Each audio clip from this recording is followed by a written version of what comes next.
Kādas upes esam mēs? Arī mēs, tie, kas sevi pieskaitām pie lielajiem, arī mūsu dzīves sākums iesākās ar kaut ko mazu, kaut kas neliels. Būs brīnišķīgi. Svētruna arī iesākās ar kaut ko mazu, nelielu. Nevelti ir kāda tāda laba dziesma. Jā, lielie kalni iesākās ar smilšu graudiem un upes ar strautiem. Un arī tie mazie grēka darbi, tie arī noved pie pazušanas. Arī atcerieties, bija tāda dziesma, kādreiz kaut ko dzirdēta ir. Jā, arī draudzi iesākās ar kaut ko mazu. Pirms daudziem gadiem arī Jelgavas draudzi iesākās, visam kaut kas tāds mazs, neliels ir. Tad tika uzbūvēts dievnams, ja Dievs dos, un nekas arī nemainīsies uz sliktāko pusi. Pēc 9 gadiem varēsim svinēt šī nama 100 gadi. Pēc 3 gadiem draudzes 120 gadi. Jā, arī sākums bija pirms daudz gadiem. Cik man ir zināms, šis attēls ir vissenākais šajās telpās. Tas ir Kurzemes Savienības kongress šeit, kaut kādā 1934. gadā tas varētu būt. Kā jūs redzat, katedras vēl nav, arī šī žoga, nezinu, kā viņi sauc, arī nav. Jā, ir parastie krēsli, soli nav. Jā, bet tas ir pirmais attēls. Vismaz tas, kas man ir zināms, varbūt ir kaut kas senāks, nezinu. Tad bija 30 gadu jubileja arī šajās telpās. Arī katedra vēl nebija. Jā, tur. Un īsi pirms kara šāds uzraksts tika uzlikts draudzes priekšā šeit, pie sienas. Viņš bija. Kara laikā nams nodega. Tāpat kā arī visa Jelgava kara laikā bija nopostīta, un tā laika liecinieki ir stāstījuši, ka dievnams bija nodedzis, bet caur durvīm, durvju nebija, tur bija viss izdedzis, ja tukši, logi arī bija tukši visi, bet dievnams turpināja liecināt ar to uzrakstu, kas bija pie sienas, ja bīstaties Dievu un dodiet viņam godu. Tā arī laiki iegāja Padomju Savienības laikmetos. Šādi izskatījās Jelgava apkārt dievnamam, kad sāka to atjaunot. 1948. gadā tie arī ir talcinieki atbraukuši, lai tīrītu krāsmatas, pelnus, varētu dievnamu atjaunot, un tāds viņš tagad te mums ir atjaunots. Nav gluži tāds, kāds viņš bija sākumā. Jā, mēs esam pieraduši pie šīs formas, bet kā vecajās bildēs ir redzams, tas tornis bija drusku citādāks. Jā, un daudz kas bija citādāk. Te ir 50 gadu jubileja, kā izskatījās šis dievnams, tad ir 75 gadu jubileja. Arī tur ir cits uzraksts jau parādījies, jā, kā ir redzams. Jā, tur rakstīts, es tevi mīlēju ar mūžīgu mīlestību. Tas pats uzraksts arī 90 gadu jubilejā ir šeit redzams fotogrāfijā, un arī 100 gadu jubilejā arī tāds. Jā, mūsdienās mums ir vienkārši gaišs dievnams, un, ja Dievs dos, pēc 9 gadiem varēsim svinēt šī nama tādu īpašu apaļu jubileju.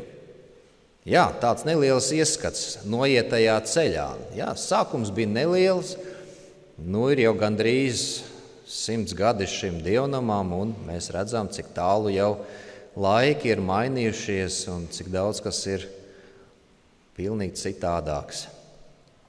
Nevelti saka arī par upes ūdeņiem, ka tajā pašā ūdenī 2 reizes iekāpt nevar. Tā tas arī ir. To vecos laikus atgriezts nevar, bet mēs lūkojamies tālāk, uz priekšu, nākotnē. Un nākotnē mums ir paļāvība uz to kungu.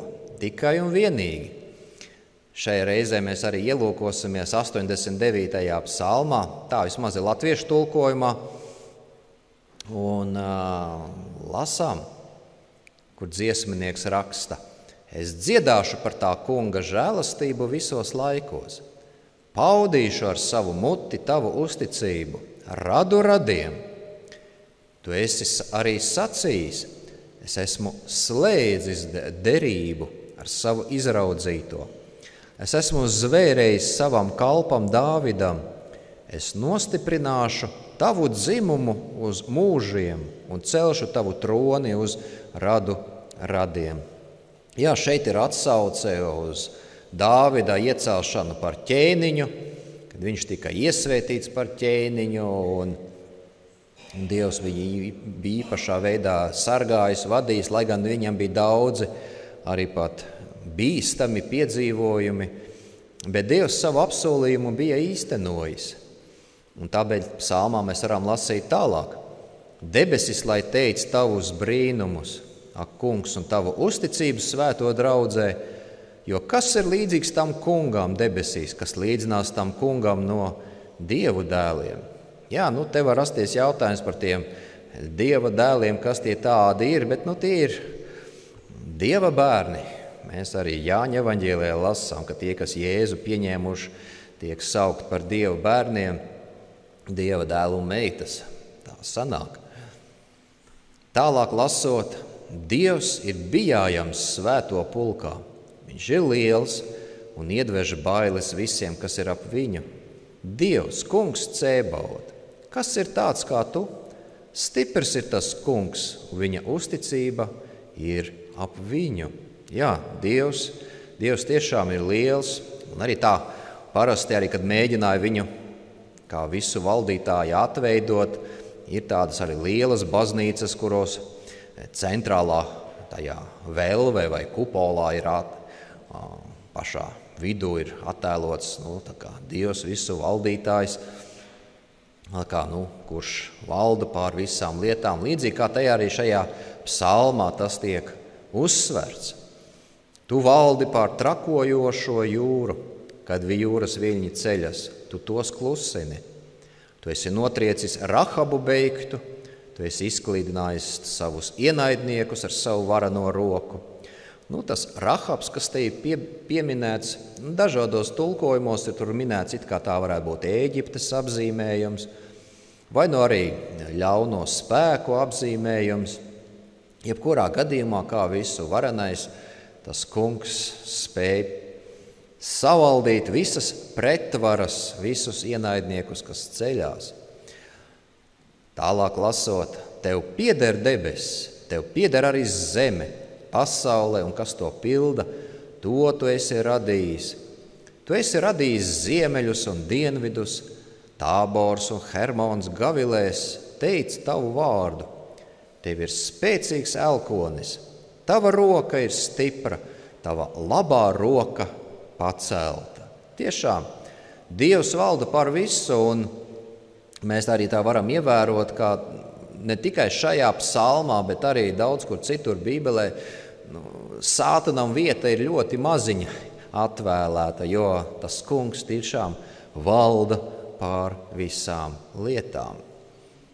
Lasot tālāk, tam kungam pieder mūsu vairogs un Izraēlas svētajai mūsu ķēniņš.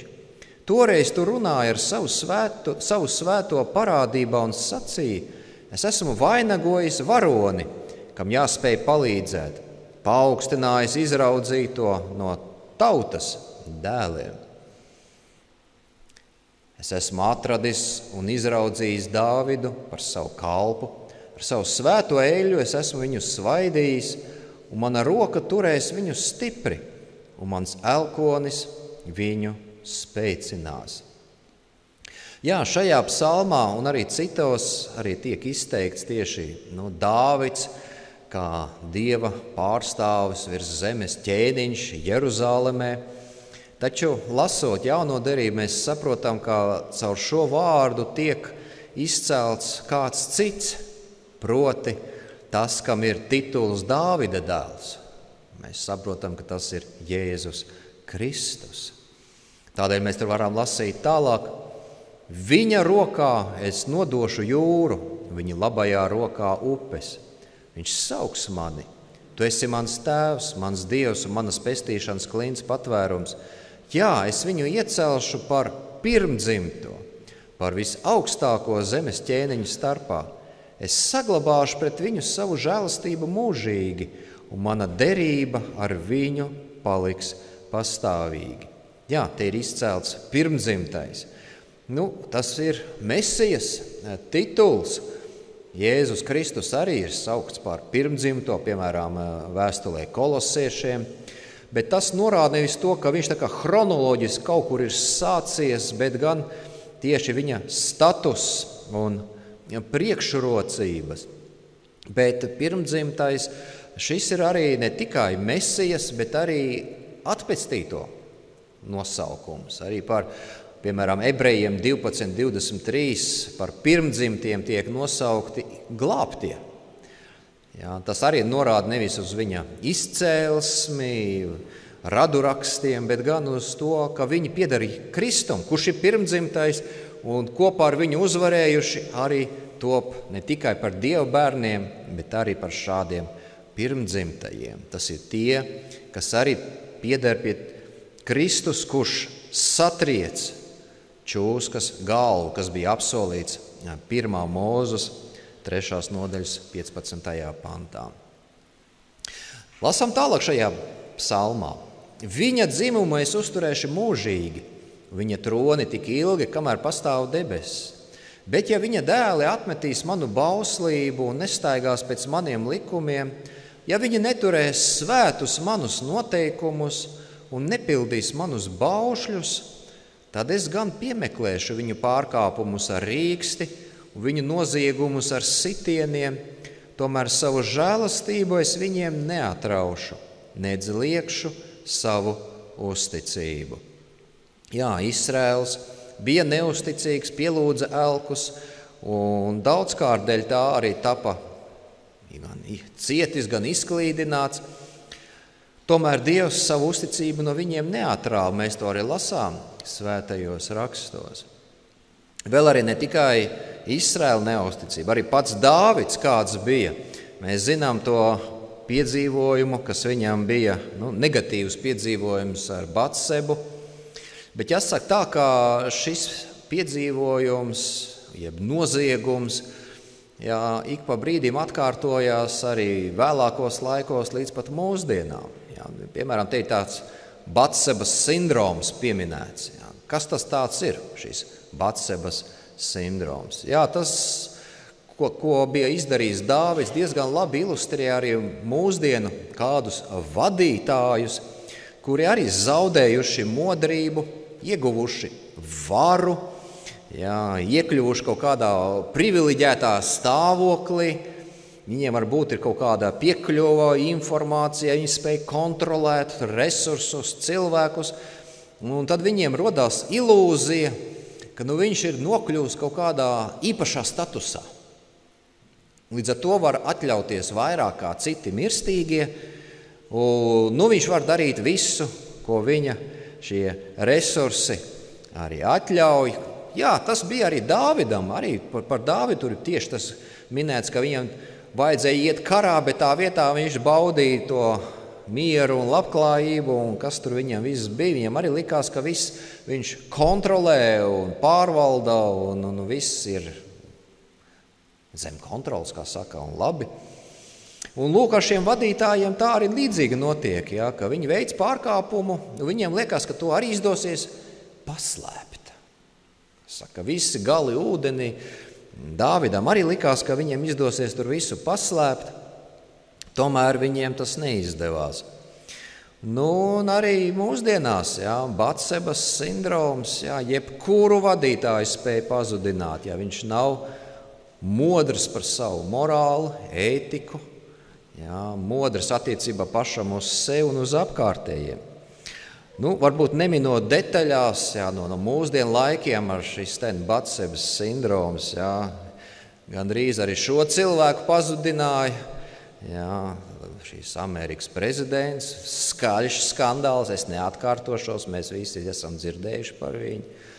Bet līdzīgā kārtā arī daudz kur citur, kaut kas lielākā vai mazākā mērā arī notiek. Dāvidam par laimi bija pravietis, kas viņam aizrādīja, un Dāvids ņēma to pie sirds un tiešām nožēloja, un tāpēc mums arī vairāk tādi labi psalmi, kurus mēs lasām, un arī tos varam kaut kur tā kā atspoguļot arī uz sevi, ja arī kaut kas līdzīgs ir piedzīvots, vai arī negluži kā ar Dāvidu un Batsebu, bet kaut kas arī citi grēki, pārkāpumi, kur nākam pie nožēlas, lai saņemtu Dieva piedošanu. Lasām tālāk šai psalmā. Dziesmnieks šeit citē paša tā kunga vārdus, kur ir teikts: savu derību es nepadarīšu par nēsošu. Nec grozīšu to, kas nācis pār manām lūpām. Reiz par visām reizēm es esmu pie savas svētuma zvērējis un nekad nemelošu Dāvidam. Viņa dzimums pastāvēs mūžīgi, un viņa tronis būs kā saule manā priekšā. Tas pastāvēs visos laikos tāpat kā mēnesis un paliks tik ilgi, kamēr staigās mākoņi.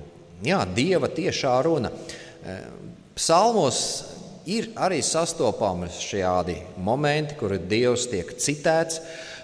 Kādā veidā dziesmnieks šo informāciju ir saņēmis? Mums nav šīs ziņas, bet rakstos ir uzrakstīts, kur Dievs pats ar savu muti saka kādus vārdus, un lūk, šie konkrētie panti ir tādi, kas ir Dieva tiešā runa, kur Dievs ir apsolījis, un viņš liecinājis, ja, ka tas, ko es solījis, viņš negrozīs, tik ilgi, kamēr zeme un mēnesis un viss pastāv, tas ir jā un āmen. Taču vienlaikus dziesmnieks mēģina arī atrisināt arī vēstures notikumu noslēpumus, kurus viņš nespēja atrisināt.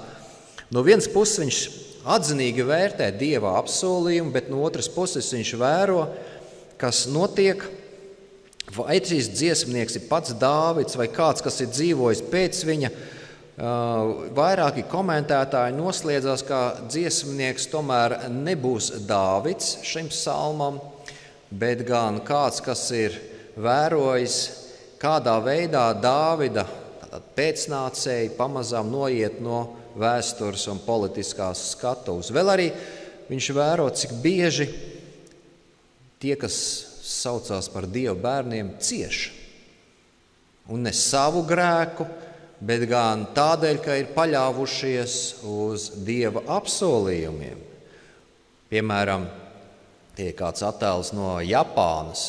Jā, tur viduslaikos tur arī bija kristīgā draudze, taču tur nāca ķēniņš, kurš lika visus kristiešus likvidēt, iznīcināt. Tūkstošiem gāja bojā Japānā kristieši, un tāpēc arī Japāna arī vēlākos gadsimtos bija kristīgai vēstī diezgan slēgta. Arī mūsdienās viņa ir diezgan slēgta, atturīgi pret kristīgo vēsti, bet sākumā tā nebija. Sākumā Japāna bija ļoti atvērta kristīgai vēstī līdz brīdim, kad notika šāds baiss notikums, ka tā vienkārši vardarbīgi tika apturēta.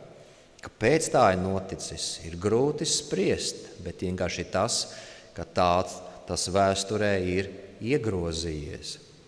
Un lūk, kaut kas arī šāds atspulgs no šādām pārdomām parādās arī šajā 89. psalmā no 39. panta, kuru var lasīt sekojošo. Bet nu tu viņu tomēr esi atstūmis un atmetis, sadusmojies uz savu svaidīto. Tu esi lauzis derību ar savu kalpu, esi licis negodā un nometis zemē pīšļos viņa kroni.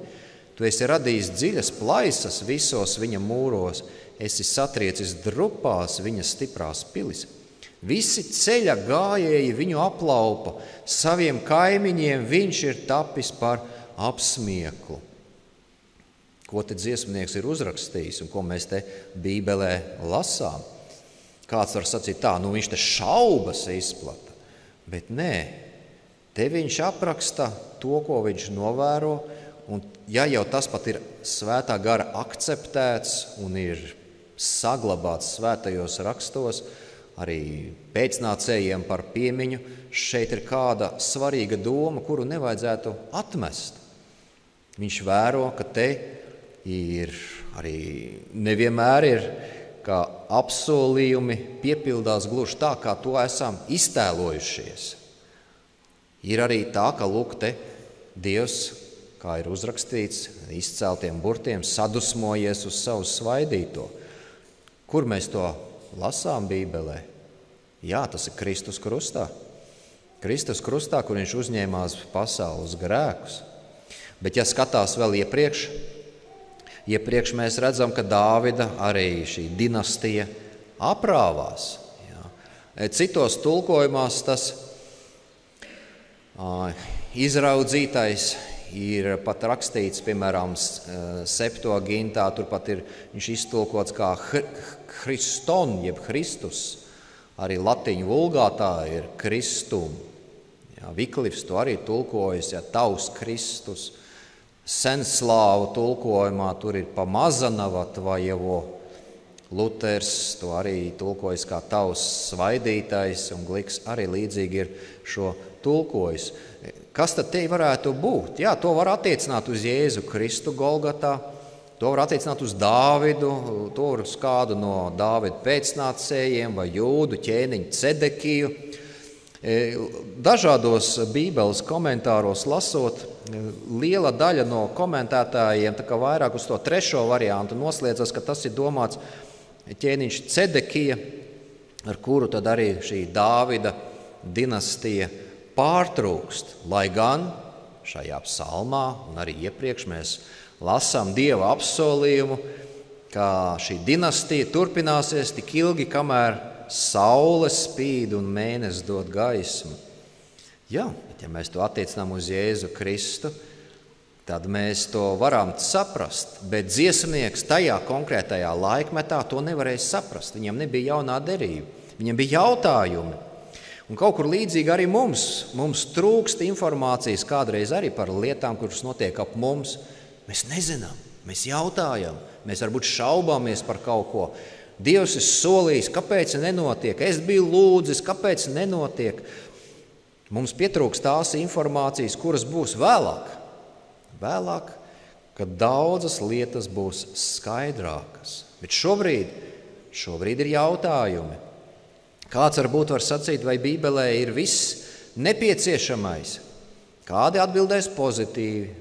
Sacīt, Dievs nevar melot, Bībelē viss ir jauna, āmen, viss ir skaidri pateikts. Tomēr vai vienmēr Bībelē var atrast visas atbildes uz mūsu jautājumiem? Tos nepieciešams interpretēt, nepieciešams laiks vai vēl vairāk uzticēšanās. Nevelti ir pieminēts ticība, cerība, mīlestība. Vislielākā ir mīlestība. Bet arī visām šīm lietām ir nepieciešama uzticēšanās tam kungam. Tāpat tās arī ar tagadējo skatu mēģināt saprast, kāpēc kara laikā nodega Jelgavas dievnams. Jā. Kāpēc Dievs viņu nepasargāja? Varbūt kāds bija grēkojis, kāds bija darījis kaut ko nepareizi, varbūt Batsebas sindroms kādam bijis, un lūk, Dievs to pieļāva, ka dievnams nodega. Jā, bet šie jautājumi ir lieki, pat nevajadzīgi, varbūt pat muļķīgi. Visa pilsēta gāja bojā toreiz kara liesmās. Un jāsaka tā, ka liela pateicība Dievam, kā mūri bija saglabājušies un dievnamu varēja atjaunot. Tā arī bija liela žēlastība. Un kāpēc tas viss tā bija noticis? Nāks laiks, nāks arī zināšanas. Dziesmnieks arī bija mēģinājis meklēt skaidrību par savu laiku, atbildi viņš nebija saņēmis, bet vienīgais, ko viņš saprata, ka ir jāturpina uzticēties tam kungam, lai arī kāds hauss un juceklis ir ap mums. Arī mūsu dzīvē var būt kaut kāds hauss un juceklis. Varbūt arī nākotnē būs juceklis un kaut kas tāds, ko mēs pat nevaram iztēloties, un mums arī būs šie paši jautājumi, kā te dziesminiekam. Mums ir tikai viens, kas ir uzticēties tam kungam visos jautājumos. Ticība, cerība un mīlestība. Vai arī kā 11. psalmā ir šis jautājums, kad pamati zūd, ko darīs taisnais? Pamati zūd. Vairs nav nekas, pie kā turēties, ko darīt. Jā, varbūt šim cilvēkam arī nebūs skaidrības. Viņš var justies pamests, viņš var justies pazudis, viņam var likties viss sabrūk, visa dzīve un vairs nav mērķa dzīvot. Bet viņš uzticās tam kungam. Varbūt par paraugu ņemot pašu Jēzu Kristu, kurš pie krusta esot arī bija teicis: mans Dievs, kāpēc tu esi mani pametis? Kristus ir mūsu paraugs visdrūmākajos un tumšākajos brīžos, kādi vien var būt. Dziesmnieks turpina, psalms nav beidzies. Dziesmnieks turpina: tu esi paaugstinājis viņa pretinieku labo roku, esi iepriecinājis viņa ienaidniekus, tu esi licis atliekt viņas asajam zobenām, neesi devis viņam uzvaru cīņā, tu esi salauzis viņa valdnieka zizli, esi darījis galu viņa spožumam un nogāzis no paaugstinājuma zemē viņa troni. Tu esi saīsinājis viņa jaunības dienas, esi apklājis viņu ar kaunu. Vispār interesants ir forma, kā te ir veidots. Jā, te viņš tā kā uzskaita, kas ir noticis, bet ir viena tāda interesanta iezīme šeit, ko var vērot pat jau no 39. panta. Es tad mēģināju tā kā uzskaitīt, ka gandrīz vai katrs teikums iesākās: tu esi darījis to, tu esi darījis to, tu esi neesi vai ne, darījis kaut ko tā. Ja, ka visās vietās ir uzskaitīts, ka Dievs kaut ko dara. Dievs ir iniciators, Dievs ir darītājs. Te nav pieminēts Sātans nevienā vietā. Tur Sātans tur dara kaut kādas blēņas. Ja. Nekas tāds nav. Te ir visur Dieva suverēnā vara. Dievs ir visvarenais. Dievs uzņemās atbildību arī par to slikto, kas notiek. Ko tas nozīmē? Tas nozīmē, ka Dievs pārvalda visu. Dievs kontrolē visu. Pat ja arī tas ir kaut kas negatīvs, nepatīkams, kur mēs gribētu, lai ātrāk beigtos. Dievs visas lietas pārvalda, tāpēc mēs viņam varam uzticēties, lai arī kas notiek. Tas ir aicinājums uz uzticēšanos viņam, jo viņš pārvalda visas lietas. Un dziesmnieks arī konstatēja, ka jā, ķēniņa vara ir beigusies. Tā nav bijusi mūžīga, lai gan bija apsolīts tas. Līdz ar Cedeķijas nāvi tā Dāvida dinastija aprāvusies, un jūdi arī vēlāk arī ķēniņa varu neatjaunoja. Viņiem tas bija grūti saprotams, jā, jo viņi te saredzēja to pretrunu. Jā, viens ir Bībeles teksts, kā saka, stāv rakstīts sola scriptura, un otrs ir tas, ko viņi redz savu acu priekšā. Viņiem nebija arī jaunās derības.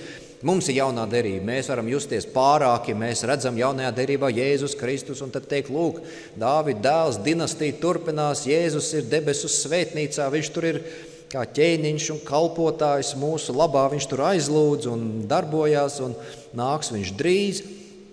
Viņiem tas tur toreiz pietrūk šī informācija. Un te ir tas arī, ko mums būtu jāmācās, ja mums iznāk dzīvē kaut kur saskarties ar kādām negācijām, kuras mums liekas grūti pārvarēt, mēs nesaprotam, kas tur būs. Līdzīgi uzticēties tam kungam. Uzticēties visās lietās. Dziesmnieks te ar 47. pantu viņš turpina. Cik ilgi, kungs, gribi tu palikt pilnīgi apslēpies? Cik ilgi gailēs tavu dusmu kvēli? Piemini, kungs, cik īss ir mans mūžs, cik nīcīgus tu visus cilvēku bērnus esi radījis. Jā, mūsu mūžs šeit uz zemes ir īss, tiešām ļoti īss, tas aizlido ātri, bet priekšā ir mūžība. Kā Kristus teica, neizbīstieties, ticiet Dievam, ticiet man. Man tēva namā ir daudz mājokļu. Kad viņš nāks, viņš ņems savus ļaudis pie sevis. Kristus otrā atnākšana būs. Vai Dieva apsolījumi vienmēr piepildās? Kāds teiks tā, vienmēr piepildās. Dziesmnieks šajā psalmā gan raksta ko citu. Un kāds var sacīt, te tā kā šaubas parādās tomēr. Bet redziet, cilvēks nekad nevar iepriekš paredzēt, kāds būs viņa dzīves nākošais pagrieziens. Un varbūt mācoties un lasot no šī psalma, no dziesmnieka, mēs varam gūt tādu labu mācību. Uzticēties tam kungam, lai arī kas notiek. Mēs arī nevaram Dievu tā kā stūrī iegrūst un teikt, lūk, tu esi solījis, te lūk stāv rakstīts, tagad dari to. Dievam vienmēr pieder iniciatīva. Viņš darīs, kad pienāks laiks, ja vien mēs saglabāsim savu uzticību līdz galam. Arī tad, kad nekas apkārt nav skaidrs, kad ir juceklis un hauss un nedrošība. Dziesmniekam arī likās, ka viņš viss zina katru nākamo soli. Lūk, te ir rakstīts Samuela 7. nodaļā. Tomēr daudz kas sagriezās pilnīgi nepatīkamā virzienā. Dziesmnieks turpina un noslēdz šo psalmu. Kur ir tava senajā žēlastība, kungs, ko tu Dāvidam esi apsolījis ar zvērestu savā uzticībā? Piemini visu varenais savu kalpu negodu, ka es nesu savās krūtīs izsmieklu no visu to daudzo tautu puses, kurās, kā tavas naidnieces, kungs, ir vērsušas pret mums savas nievas, ar kādām tās ir centušās likt negodā tava svaidītā gaitas. Slavēts, lai tas kungs mūžīgi, amen, amen. Interesanti, šāds noslēdzās šis psalms. Viņš nenoslēdzās uz negatīvas notes, bet ar cerību. Dziesmnieks uzticās un paļaujās. Jā, viņš ir vērojis, kas notiek, viņš aicina arī Dievu ievērot, kas ir noticis, kā beidzās Dāvida nams, aicina ievērot savu doto apsolījumu, kā viņa pēcnācēji valdīs Izraēlu tronī mūžīgi, bet Dievs to arī piepildīs savā laikā, jo Dieva apsolījumi ir jā un āmen, un Dievs savus apsolījumus tur. Un ja šķiet, ka kaut kur nepiepildās tie, var justies kaut kur cilvēks tā kā vīlies, bet Dieva svētības nekur jau nezūd. Mēs tāpēc arī izlūdzamies pēc Dieva svētībām. Tā ir uzticēšanās, pat vairāk. Tā ir ticība, cerība un aicinājums uz mīlestību. Tā ir skaidra pārliecība par sevi un citiem. Jo Dieva svētība tā ir Dieva apsolījumu piepildīšanās. Tāpēc jau arī zinot, cik daudz kas sarežģīts ir šajā pasaulē, mēs arī vēlamies gūt Dieva svētību, vēlamies arī, lai bērni būtu svētīti. Jo mēs nezinām, kāds būs viņu mūžs, kāds būs viņu dzīves pagrieziens. Mēs vēlamies, lai viņi atrodas Dieva sargājošajās rokās. Te ir arī ilustrācija, kā mākslinieks to ir iztēlojies, to brīdi, kad Jēzus svētīja bērniņus, jo katra arī viņa dzīves stāsts šiem bērniņiem arī var būt dažāds. Vecāki nevienmēr spēja visu izkontrolēt, kas tur būs ar to bērniņu, kā tur notiksies. Mēs jau bieži vien paši par sevi nezinu, neko daudz izkontrolēt nevaram, tieši vērojot dažādos šos pasaules notikumus, bet uzticot visu Dieva rokām, lai paši būtu Dieva rokās. Tas ir, manuprāt, arī vissvarīgākais. Jo Dievs arī, domājot par mūžību, viņa mērķis jau nav padarīt mūsu dzīvi maksimāli ērtu šeit. Ja tā ir ērta šeit, kamdēļ mums vajag debesis? Debesis mums vajag, ja mēs izjūtam slāpes pēc patiesības, ilgas pēc mūžības. Tikai tā. Bet Dāvids ir valdījis, valda un valdīs. Mēs saprotam, šis Dāvids ir Jēzus Kristus. Mēs arī lūdzam Tēvreizē, lai nāk tava valstība. Un kungs arī piepildīs visu savu iecerēto. Un viņa valstībai nebūs gala. Un viņš arī aicina sekot viņām. Jo teikts, tam, kurš uzvar, būs visas lietas. Pienāks laiks, kad bēdu un asaru vairs nebūs, un ir svētīgi tie, kas Dievā atrod sev spēku, kam sirdī stāv tā kunga ceļi. Lai nu esam starp šiem Dieva svētītajiem. Un šajās svētīgās rokās mēs vēlamies arī nodot savus bērnus, kam dēļ arī lūkšana groza laikā mums arī būs šis īpašais bērnu svētīšanas brīdis šodien šeit. Lai Dievs tiešām piepilda savus apsolījumus, mēs ceram, ka tā tas arī pie mums būs. Āmen.